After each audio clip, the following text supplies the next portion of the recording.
来看新北土城有一个10岁查甫囡仔挂智慧手表行伫路里，手表煞家己烧起来，害一个查甫囡仔只手烧烫伤，皮肤烂去，可能着爱动手术剥皮。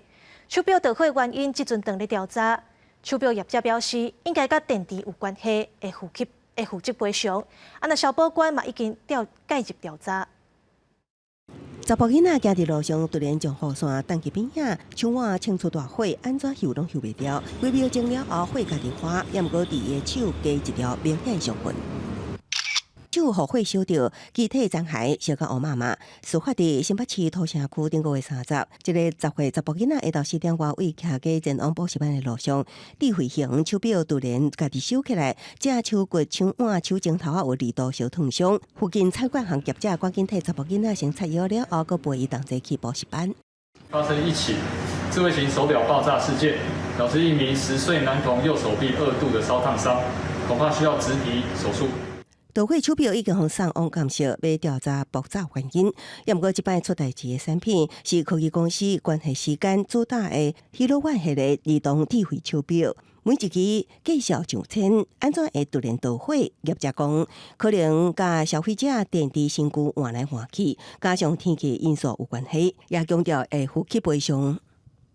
看起来是出货是电池，不是用合规的电池产生这样此起不幸的事情。那当然，我们在后续我们一定会于情于理，我们都还是会负责到所有的一些医疗跟后续的一些赔偿的一个责任。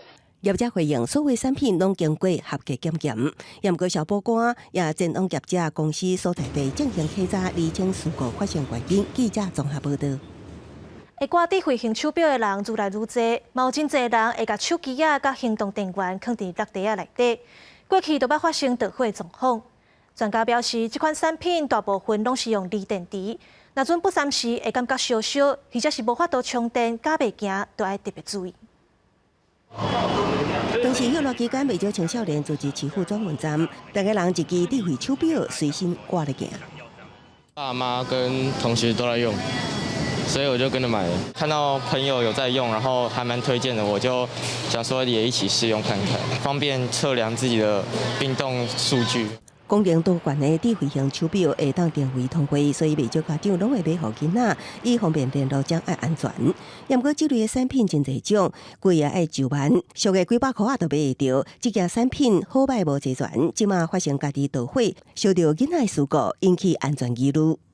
之前是那个翻新冷气的事件嘛，那这几年都没有听说。那我们有我们的专业，我跟他讲说，这场医疗单就要先留好，然后有一些增加生活上的开销，这个部分我们可以带他的想法，我们去跟业者先谈一谈。消保官表示，新北当年案例并无电话，也毋过使用像手机、手表这类需要充电式的产品，也捌发生过类似家己盗火情形。进前有民众将手机放伫落地行伫路上，突然感觉烧烧，后来才发现手机疑似爆炸。也有人坐火车时行动电源突然家己盗火，造成牌影烧起来。你不要在过度高温的情况下使用，或是潮湿的地方使用。